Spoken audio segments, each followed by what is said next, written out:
Hello everyone, welcome to CPK Social Science classes. Dear students, we will continue our chapter number 2. This is our third topic. Our third topic is historical change in sectors.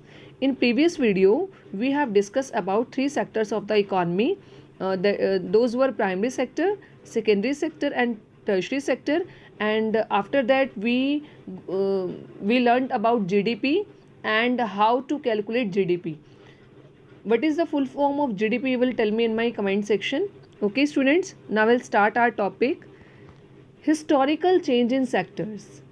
Sectors में अगर हम देखें कैसे कैसे changes आए हैं. Historical means पहले के टाइम में उन सेक्टर्स में क्या था और अब के टाइम में उन सेक्टर्स में क्या चेंजेस आए हैं, तो वो हम देखेंगे इस वाली वीडियो में. स्टूडेंट्स आप देखिए 3 सेक्टर्स होते हैं इकॉनमी में, चाहे वो जापान की हो, चाहे कनाडा की, चाहे इंडिया की, चाहे यूएसए की. एक कंट्री की डेवलपमेंट इन तीनों सेक्टर्स के ऊपर डिपेंड करती है कि ये तीनों सेक्टर्स कैसे ग्रो कर रहे हैं, कितना मनी जनरेट होता है इन तीनों सेक्टर्स में. मनी जनरेट मतलब कितना जीडीपी ये देते हैं कंट्री में, जीडीपी में इनके क्या कंट्रीब्यूशन है या एम्प्लॉयमेंट में इनका क्या कंट्रीब्यूशन है. तो एक कंट्री की डेवलपमेंट इन तीनों सेक्टर्स पर डिपेंड करती है. तो हम देखते हैं पहले से और अब के टाइम में क्या क्या चेंजेस आए हैं. So there is a shift from primary sector to secondary sector. अगर हम बात करें तो एक शिफ्ट देखने को मिला है from primary sector to secondary sector and secondary to tertiary sector. कि जो पहले के टाइम में जो लोग इन्वॉल्व थे प्राइमरी से वो कहाँ शिफ्ट हो रहे हैं, सेकेंडरी में, और सेकेंडरी से लोग कहाँ शिफ्ट हो रहे हैं, टर्शरी सेक्टर में. तो पहले स्टार्ट करते हैं प्राइमरी सेक्टर से. Student you know that primary sector was the most important sector of the economic activity in initial stage. At initial stage it was the most important sector because primary sector में हमारा आ जाता है agriculture sector and most of the people of the country were engaged in agriculture.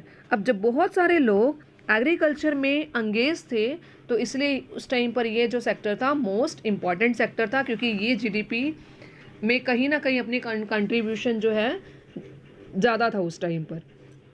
तो आप देखिए initially जो primary sector was a important sector and अब क्या हो गया है, अगर हम बात करें धीरे धीरे एग्रीकल्चर में इम्प्रूवमेंट होनी शुरू हो गई है. क्यों इम्प्रूवमेंट हुई है? क्योंकि टेक्नोलॉजीज़ आ गई हैं. जैसे HY सीड्स का यूज़ करना शुरू कर दिया है, मॉडर्न टेक्नोलॉजी हो गई और modern farming, multiple cropping, irrigation methods change हो चुके हैं, पेस्टिसाइड्स, इंसेक्टिसाइड्स का यूज़ करना शुरू कर दिया. तो कहीं ना कहीं एनहेंसमेंट हुई है टेक्नोलॉजी में, कहीं ना कहीं जो टेक्नोलॉजी है वो एनहेंस हुई है. अगर टेक्नोलॉजी अच्छी होगी तो कहीं ना कहीं एग्रीकल्चर सेक्टर जो होगा वो बिगिन टू राइज, वो बढ़ना शुरू हो जाएगा. एग्रीकल्चर सेक्टर में जो प्रोडक्शन होगा वो ज़्यादा हो जाएगा. तो agriculture sector begin to prosper, it produce much more food than before. तो पहले से ज़्यादा फूड प्रोड्यूस होना शुरू हो गया. अब धीरे धीरे से मैनी पीपल को नाउ टेकअप अदर एक्टिविटीज़ में इन्वॉल्व हो गए हैं, जैसे क्राफ्टिंग की होगी, ट्रेडिंग की होगी, मैन्युफैक्चरिंग की होगी. तो एग्रीकल्चर सेक्टर की प्रोग्रेस होने से दूसरे सेक्टर्स में भी प्रोग्रेस हुई है. जैसे सेकेंडरी सेक्टर है, जो हमें चीज़ें एग्रीकल्चर से मिल रही हैं अब वो किस में इन्वॉल्व हो चुकी हैं, वो आगे उनका फर्दर प्रोडक्शन होना शुरू हो गया. तो किस में आ जाएगी, मैन्युफैक्चरिंग में. क्योंकि लोगों की जैसे जैसे डिमांड्स बढ़ रही हैं, लोगों की चीज़ों की जो रिक्वायरमेंट्स हैं, वो उनकी जो नीड्स हैं वो इंक्रीज़ होती जा रही हैं. तो जब लोगों की नीड्स इंक्रीज़ होती हैं तो उसका प्रोडक्शन स्टार्ट हो जाता है. आप देखिए, आप कोरोना के टाइम में देखिए मास्क पहले कोई कोई पर्सन डालता था, मास्क हो गया, सैनिटाइज़र हो गया. आज के टाइम में इस पीरियड में जो डिमांड है वो क्या हो चुकी है, इंक्रीज़ हो चुकी है. तो उसका प्रोडक्शन क्या हो गया, बढ़ गया है. तो कहीं ना कहीं लोग जहाँ पहले एग्रीकल्चर में इन्वॉल्व थे वो धीरे धीरे कहाँ की ओर जा रहे हैं, सेकेंडरी सेक्टर में आ रहे हैं. क्योंकि मैन्युफैक्चरिंग इंट्रोड्यूस हो चुकी है, मैन्युफैक्चरिंग में नए नए मेथड्स यूज़ हो चुके हैं.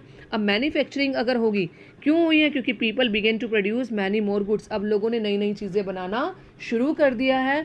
अब लोग नई चीज़ें बना रहे हैं तो उससे क्या हो रही है, इस्टेब्लिशमेंट हो रही है फैक्ट्रीज़ की. क्योंकि अगर फैक्ट्रीज़ में जो चीज़ बनेगी that will produce in cheap rates. People begin to use many more goods that were produced in factory at cheap rates. अब लोगों की जो रिक्वायरमेंट्स है वो बढ़ चुकी हैं, लोगों की जो डिमांड्स है वो बढ़ चुकी है. इससे मैन्युफैक्चरिंग सेक्टर भी ग्रो कर रहा है. क्योंकि कोई सेक्टर तब ग्रो करेगा जब लोगों की डिमांड होगी. अगर लोग चीज़ें चाहेंगे, लोगों की रिक्वायरमेंट होगी, तो उन चीज़ों की प्रोडक्शन स्टार्ट हो जाएगी, और प्रोडक्शन स्टार्ट हो जाएगी तो वो सेक्टर ग्रो करना शुरू कर देगा। तो धीरे धीरे प्राइमरी सेक्टर से कहाँ की ओर शिफ्ट हो रहे हैं, सेकेंडरी सेक्टर की तरफ, क्योंकि डिमांड्स बढ़ चुकी हैं। अब सेकेंडरी सेक्टर जो हुआ था वो gradually became the most important in total production भी ज़्यादा हो गया और इसकी एम्प्लॉयमेंट भी ज़्यादा हो जाएगी पहले के अकॉर्डिंगली अगर हम देखें, क्योंकि पहले कहाँ लोग इन्वॉल्व थे, प्राइमरी सेक्टर में। अब धीरे धीरे कहाँ की ओर शिफ्ट कर रहे हैं, सेकेंडरी सेक्टर में। Hence, over time, a shift had taken place. This means that the importance of the sectors had changed. धीरे धीरे इंपॉर्टेंस क्या हो रही है, चेंज हो रही है सारे सेक्टर्स इंपॉर्टेंट, क्योंकि अगर प्राइमरी सेक्टर नहीं होगा तो सेकेंडरी सेक्टर का कोई भी रोल नहीं है, क्योंकि प्राइमरी सेक्टर किसके ऊपर डिपेंडेंट है, सेकेंडरी सेक्टर किसके ऊपर डिपेंडेंट है, प्राइमरी के ऊपर, क्योंकि प्राइमरी से अगर उसको इनपुट मिलेगा तभी वो उन चीज़ों का मैन्युफैक्चरिंग करके उनकी प्रोसेसिंग करके आउटपुट जनरेट करेगा। तो इंटरडिपेंडेंट तो हैं ही हैं, पर धीरे धीरे लोग कहाँ की ओर शिफ्ट हो रहे हैं, सेकेंडरी में शिफ्ट हो रहे हैं। In the past 100 years there has been a further shift from secondary to tertiary sector in developed countries. The service sector has become the most important in terms of total production. देखिए students, जैसे जैसे इन दो sectors में progress हुई है, कौन से दो सेक्टर्स, प्राइमरी और सेकेंडरी सेक्टर। अगर प्राइमरी और सेकेंडरी सेक्टर प्रॉस्पेरियस बन जाएंगे, क्योंकि मैंने प्राइमरी में आपको बता दिया न्यू टेक्नोलॉजीज आई हैं तो वहाँ पर प्रोडक्शन इंक्रीज हो गया। सेकेंडरी सेक्टर में लोगों की डिमांड्स बढ़ रही हैं तो कहीं ना कहीं सेकेंडरी सेक्टर का जो ग्रोथ रेट है वो भी इंक्रीज हो रहा है। अब टर्शियरी सेक्टर की क्या इंपॉर्टेंस आएगी, अगर ये दोनों सेक्टर ग्रो करेंगे तो टर्शियरी सेक्टर की जो नीड है वो इंक्रीज होगी। क्यों, क्योंकि प्राइमरी सेक्टर और सेकेंडरी सेक्टर को सर्विसेज प्रोवाइड करने का काम किसका है, टर्शियरी सेक्टर का।